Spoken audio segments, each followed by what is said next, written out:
Alors, quelle sera la réalité du cessez-le-feu au Liban? À peine annoncé par Donald Trump, Beyrouth accuse Israël de le violer dans le sud du pays. Il devait durer 10 jours. Emmanuel Macron s'en est immédiatement inquiété. La France qui a été exclue de ces discussions par la Maison-Blanche.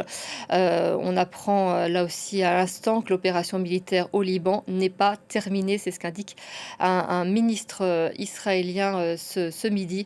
On sait que ce cessez-le-feu est extrêmement fragile. On va rejoindre notre envoyé spécial Cyril Payen. Cyril, vous vous trouvez à Nabatieh où la désolation est partout. Elle illustre de la violence des bombardements qui se sont déroulés ces dernières semaines au Liban. Oui, tout à fait. Nabatieh est partiellement détruite. Nabatieh, ce n'est pas rien, hein. C'est la plus grande ville du sud du Liban, avec 100 à 120 000 habitants en général. Et tout n'est que destruction. Je n'ai pas de mots. C'est assez impressionnant, cette ville qui incarnait le commerce du sud Liban. Donc ce cessez-le-feu, effectivement, est en train de prendre forme. On a pu suivre avec Abdelkader Dermas le flot de dizaines, de centaines de milliers de déplacés du sud qui ont quitté leurs abris de fortune de Beyrouth en général pour venir sur ces routes du sud. Et là, on voit ça et là les voitures qui commencent à arriver. Il y a beaucoup de drapeaux du Hezbollah, ce drapeau jaune bien reconnaissable, et des voitures qui circulent avec des jeunes gens qui font le V de la victoire. Donc évidemment, on est dans deux narratifs, hein, évidemment, sachant qu'on voit bien qu'ici le taux de destruction en dit long sur la domination, notamment aérienne, hein, de l'aviation israélienne qui a bombardé toutes ces villes pendant près de 6 semaines. Donc les combats continueraient en dépit du cessez-le-feu, notamment dans l'enclave de Khayyam et de Bint Jbel. Et on entend ça et là les détonations, puisqu'il y a des munitions qui continuent d'exploser avec ces premiers habitants qui reviennent ici dans ces villes du sud.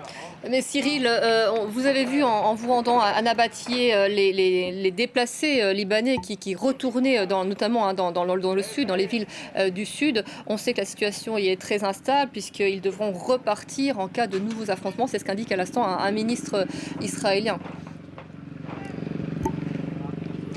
Oui, effectivement, c'est un cessez-le-feu qui donne un répit évidemment à l'État libanais. C'était une des préconditions d'ailleurs de toute négociation, mais ça met dans une fragilité, une précarité absolue pour ce million de déplacés notamment, et surtout parce qu'il y a une sorte de zone tampon de fait qui a été installée avec des avant-postes militaires israéliens qui ont vocation à être permanents à quelques dizaines de kilomètres de là où je me trouve. Et cette zone tampon s'enfonce très profondément à plus de 10 km au Liban, et cette zone est complètement rasée. Un peu la même stratégie qu'on a pu voir à Khan Younes, sur le siège de Khan Younes à Gaza. Il semble que l'armée israélienne ait cette même stratégie pour forcer, évidemment, pour empêcher le retour de ces résidents. Donc il y a beaucoup de résidents de ces régions que l'on voit. Il y a des files de voitures qui reviennent vers ce sud, mais certains nous ont dit nous avons dans les zones, nous ne savons pas si nous allons pouvoir y accéder d'abord, et ensuite qu'allons-nous trouver? Peut-être des ruines